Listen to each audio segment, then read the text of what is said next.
So someone who keeps tripping and slipping over and over and over again, that act is called zalzala. And of course, in some other languages even in the Quran, in classical Arabic, zalzala means an earthquake also. But what happens in an earthquake? You keep tripping and you keep slipping and you don't have stable footing, so it's actually still rooted in zalla.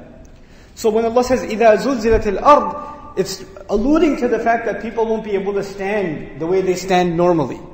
And they'll be shaken thoroughly and people will be slipping. Now this is captured in another ayah. Allah Azza wa Jalla says, إِنَّ زَلْزَلَةَ السَّاعَةِ شَيْءٌ عَظِيمٌ. No doubt, the shaking of that hour, the zalzala of that hour, of the hour, is an enormous thing. In another place He says, وَتَرَى النَّاسَ سُكَارَى وَمَا هُمْ بِسُكَارَى. You'll see people as though they're drunk, but they're not drunk at all. What does that mean they're drunk? Have you ever seen somebody who's walking around and he's drunk? They're tripping on themselves, they can't stand up straight, they're wavering, their bodies are waving, right? That's what's going to happen when you're in an earthquake. Your body's shaking and waving like you look like you're drunk. And Allah says, وَتَرَى النَّاسَ سُكَارَى وَمَا هُمْ بِسُكَارَى. You'll assume that they're drunk, but they're not drunk at all. And that's captured in the word zulzilat in the first ayah. A rough translation I will offer you: when the earth is violently shaken repeatedly, as it was always meant to, zilzalaha, it's violent shaking. But now that's a rough translation. We're going to go bit by bit, word by word by word, and understand something more about this word. Now in the Quran, for earthquakes or for shaking, there's the word rajja. إِذَا رُجَّتِ الْأَرْضُ رَجَّا. And that's for shaking something violent or jerking something all of a sudden. Like it was still and it was pushed or rattled all of a sudden. That's when rajja is used, or tadjij. Then another word we find, rajaf, in the Quran. يَوْمَ تَرْجُفُ الرَّاجِفَةِ. Rajaf is a kind of movement or shaking that, you have like a sheet on a bed and you jerk it like this and there's waves caused, or you throw a stone in a pond and ripples come out, it disturbs the entire piece of the water, right? This is alaha. Akhraja is the word in Arabic used for taking something out. To expel something, to extract something, to pull something out of something else. This is akhraja, okay? Akhraja can also be used to deport someone from a city. Okay, akhrajnahu, we expelled him, we kicked him out, to take something out. So akhraja, the word is used, this is the first word used, but the other words used in the Quran for taking out are barraza and tarada. And I just want you to know that this is good vocabulary to learn. Akhraja, to take out. That's the most general meaning. Extract, pull out, take out. Okay. Barraza is used when you take something out of somewhere and put it right in front of someone. So you took it out and you put it right in front of someone. Allah says, وَبُرِّزَتِ الْجَحِيمُ لِمَنْ يَرَى.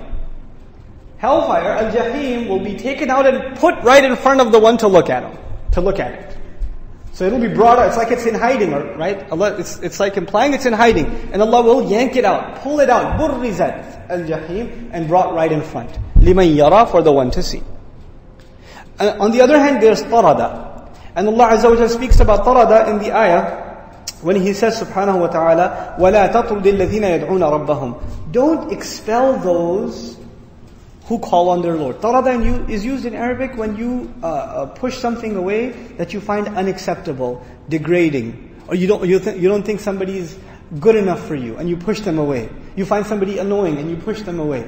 You find somebody is not at your class and you push them away. This is tarada. And the Messenger is commanded, don't do that to those who call your master, your Lord. In other words, the Sahaba could be the poorest of them. The Sahaba could be slaves. The Sahaba could be in any situation, but you still shouldn't push them away. This is the instruction we are supposed to have towards other believers. Anyhow, so the word uses akhraja. أَخْرَجَتِ الْأَرْضُ أَثْقَالَهَا. جَزَاكَ اللَّهُ خَيْرًا. The earth will bring forth its burdens. Burdens will come up twice in this surah. This is the first time, أَثْقَالَهَا. The second time, وَمَنْ يَعْمَلْ مِثْقَالَ. Same word, similar root. So this is one burden. We'll read about another burden a little bit later on. Okay? أَثْقَالَهَا, the word burdens, Allah says the earth will pull out its burdens, its loads. Now the word athqal is the word to understand. What does it mean to pull out the burden? Linguistically speaking, the word thiqal in Arabic is used for two things. The first thing it's used for is the stuff you have in your house. It's called thiqal, and the plural athqal. Your couch, your furniture, the things in your cabinet, your files, computer, this, that, curtains. Everything in your house would be considered thiqal because it makes your house heavy. Without it, your house was light. Thiqal literally means burden, load, something that's heavy. Thaqeel is something heavy. right? So this makes your house heavier, right? This is thiqal. Another meaning of thiqal is when you travel and you pack your bags, right? That's called thiqal. So the two implications of it are very beautiful and important to understand. You know when you pack your bags and you're carrying your bag around, you're not always going to carry it, you're going to let it go. You're going to let it go, you're going to release it. So the earth is carrying this load and the earth is also on a journey. And this load it has, it will eventually what? It'll let it go. On the one hand, the dead, and the kafir thought, never will the dead come out of the earth. Never did he think he will come out of the earth. And next to him, what else is coming out? The treasures of the earth. The same treasures he used to run after his entire life. And he thought, this is the reason for which I'm supposed to live on the earth, are these treasures. Everything that people fight over on the earth comes from the earth. Whether it's the resource of water, or precious metals, or oil, whatever resource you talk about comes from the earth. That's what people fight over. That's what people live for. That's what people die for. And on the Day of Judgment, they're coming out, and the things they used to run after are also coming out, but nobody cares on that day. Mountains of gold are coming out, nobody cares. You know, entire oceans of oil boiling out of the earth, nobody cares. We're living in time now when you dig the earth to find the treasure. On that day, that you don't even have to dig, the earth is giving it out. But nobody's running towards it, nobody cares. Because they realize they were running after the wrong thing all along. They look at that same treasure with hasra, I was running after you? What have I done? They're looking at the thing they're running after and realizing how vain it was, how useless it was. SubhanAllah. It will also bring forth a report. It's one of its burdens is a report of what people have been doing on top of it. I was explaining this to my daughter today. I was studying, and she just came over and she said, what are you studying about? And I was like, I'm studying the word awha, and I'll get to that word later on in the surah, بِأَنَّ رَبَّكَ أَوْحَى لَهَا. But the simple concept I was telling her was, you know, whenever we do something, who's watching? And obviously she said what? Allah is watching. But I said, I want to tell you about something else, someone else who's watching too. You know who's watching? Who's also listening? The earth. The ground underneath us, Allah made it a witness. It's got a recorder inside, and it's recording everything. And if you're not fearful enough to remember Allah is watching, because Allah is in the unseen, right? Allah is in the unseen. Oh yeah, He's watching. Who else is watching? Who else is witness? The earth. And the more sins you do, the earth gets loaded with it, and loaded with it, and loaded with it. You know, it's like you keep stuff in your face, and stuff in your face, and stuff in your face. If you eat too much, what's going to happen? You're going to throw up. You're going to throw up. The earth getting filled with the sins of people, and the wrongdoings of people. And it's getting loaded and loaded and loaded until a point comes where it's saturated, and a day comes where it gets to actually throw up. وَأَلْقَتْ مَا فِيهَا وَتَخَلَّتْ. Allah says, it brings out whatever was in it, and it's like it unleashes its burden. It finally gets to relax. The khalla is used in Arabic when a mother gives birth, and she gasps and says, finally the pain is over. Right? It's like the earth will finally be relieved of its pain. And what is its pain? The sins of the people that are just making the earth heavier and heavier and heavier. And by the way, sometimes you could say, I know I'm using crude language, but sometimes the earth burps. With the load of these sins, sometimes it doesn't throw up everything. When will it throw up everything? On the Day of Judgment. But sometimes it lets out a little bit. You know when? Allah says, ظَهَرَ الْفَسَادُ فِي الْبَرِّ وَالْبَحْرِ بِمَا كَسَبَتْ أَيْدِي النَّاسِ لِيُذِيقَهُمْ بَعْضَ الَّذِي عَمِلُوا. SubhanAllah. In Surah Al-Rum he says, corruption came out in the land and in the ocean. This is what we call natural disasters, right? We call them natural disasters. When corruption and horrible things happen in the land and happen in the ocean. He says because of what people earned. The earth is suffering from calamity, and Allah says because of what? People earned. And the ayah goes on, لِيُذِيقَهُمْ بَعْضَ الَّذِي عَمِلُوا. So it can make them, so they may taste, so it may make them taste some of the things that they have done. When an earthquake happens, when a flood happens, when a tsunami occurs, Allah says this is just a small taste of what you have done. This is a small taste. لِيُذِيقَهُمْ بَعْضَ الَّذِي عَمِلُوا. When will you taste everything you have done? When will the earth let out everything that you've been loading it with? That is on the Day of Judgment.